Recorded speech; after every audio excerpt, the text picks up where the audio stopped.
देखिए, आत्मा के अच्छे भले ज्ञान योग में चल रहे होते हैं, कुछ कारण बनते हैं जिस कारण से पांव खिसकता है। सबसे पहला, निश्चय हिलता है। निश्चय हिल सकता है, चाहे स्वयं से जाए, चाहे बाबा से जाए, चाहे रथ से जाए, चाहे ड्रामा से जाए, चाहे ज्ञान से जाए, कोई न कोई रीति से निश्चय हिलता है। ज्ञान में डाउट आता है तो निश्चय हिलता है, तो फिर जरूर है पांव नहीं रहेगा। दूसरा, सूक्ष्म अहम होता है। अगर अहम होगा तो भी धोखा मिलेगा, आज नहीं तो कल धोखा मिलेगा। क्यों बाबा कहता है अहम नहीं रखो? 3 चीजें हैं, निराकारी, निर्विकारी, निरहंकारी। एक और ऐड कर लो, निराधारी। अगर देवभान वाले हैं, निराकारी नहीं है, देवभान वाले हैं, मेरे को क्यों कहा? मुरली सुन रहे हैं, कहेंगे ये मुरली जो ना मेरे लिए चला रहा है। देवभान वाले ऐसे। अरे दवाई बाबा दे रहा है तो जहां घाव होगा वहां दवाई लगेगी तो सही ना। अगर होगा ही नहीं तो दवाई थोड़ी वहां पे कोई तंग करेगी। स्पिरिट है, वैसे ठंडी लगती है, कोई घाव पे लग जाए तो तेज लगती है। ये फर्क है। मुरली तो वही है। बाबा आपको इमर्ज करके थोड़ी मुरली चला रहा है। ये स्पेशल आत्मा को मैं मुरली चलाऊं, मुरली तो मुरली है। तो ये भी डाउट आता है। तो सूक्ष्म देह भान होता है, बहुत होता है देह भान वाला।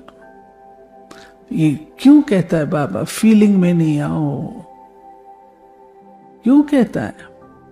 ज्ञान से अपन को ठीक करो, फीलिंग में आएंगे तो एक ना एक दिन पांव खिसक जाएगा।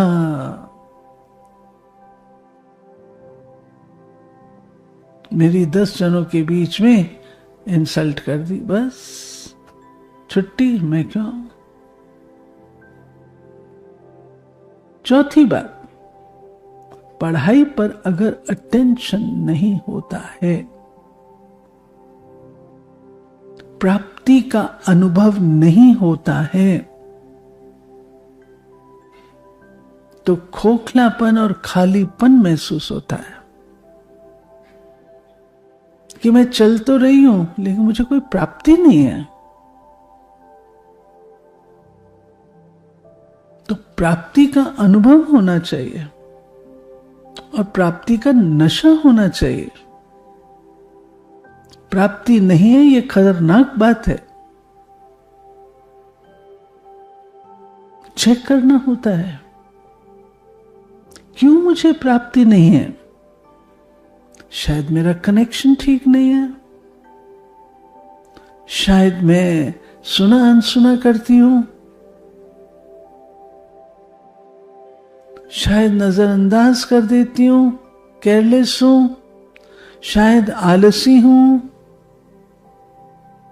प्राप्ति का अनुभव नहीं, भगवान सागर है और सागर से प्राप्ति का अनुभव ना हो तो कहीं ना कहीं कुछ ना कुछ गड़बड़ है। वो लीकेज को ठीक करना होगा, तब प्राप्ति होगी।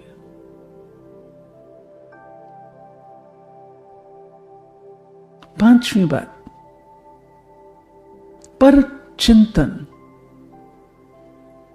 पर चिंतन के लिए कहा गया पतन की जड़ है।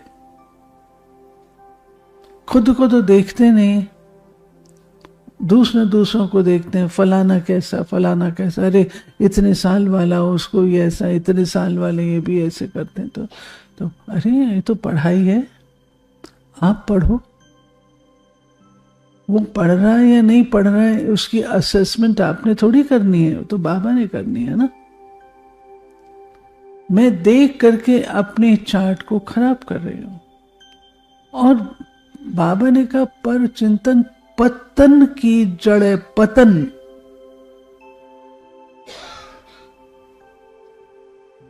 ये सब बोलने की बात नहीं है, जरा से इसके ऊपर ध्यान दीजिए। पर चिंतन पतन की जड़ है। पतन माना बिल्कुल खत्म। इतना खतरनाक है पर चिंतन। तो बाबा के इसलिए पांव खिसक जाते हैं, पांव खिसक जाते हैं। लक्ष्य विहीन जीवन, छठी बात, जीवन का लक्ष्य नहीं सेट किया। आज बाबा की मुरली की शुरुआत हुई, लक्ष्मी नारायण को वरने लायक हो। अगर लक्ष्य ही नहीं है जीवन का तो कैसे होगा? इधर भटक उधर भटक कैसे होगा?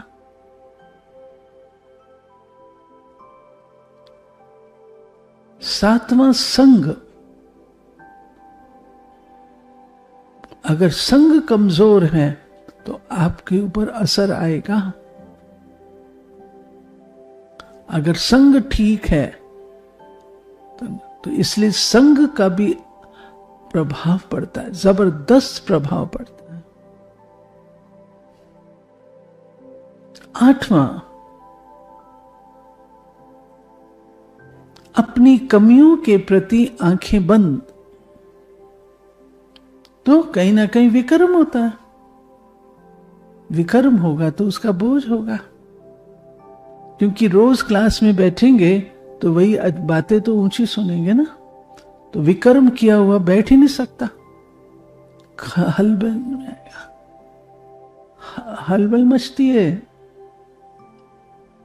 आप लोग सोचते हो हम क्लास से उठ करके चले गए, वो सब निशानियां बताता है। हमारी हर एक्टिविटी निशानी बताती है।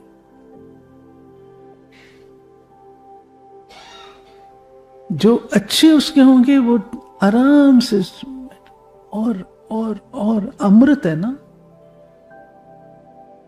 और नहीं होंगे तो ऐसे भागेंगे। ये सब चेक करना है, ये सूक्ष्म चीजें हैं। आप लोगों की तो धारणा की क्लास नहीं होती है, ये तो धारणा क्लास में सब बातें हमको मिलती। हम अलबेले होकर के हम अमृत वेला मिस कर दें, मर्यादा तोड़ दें। आप अमृत अलबेले हैं, थके हुए हैं, ये है वो है, और कोई कुछ नहीं कहेगा आपको। क्या कह सकता है? यही कहेगा ना भी आपको करना चाहिए, और तो कुछ नहीं कह सकता। लेकिन आप अपने लिए क्या कर रहे हो वो चेक कर लो। स्वयं के लिए क्या कर रहे हो?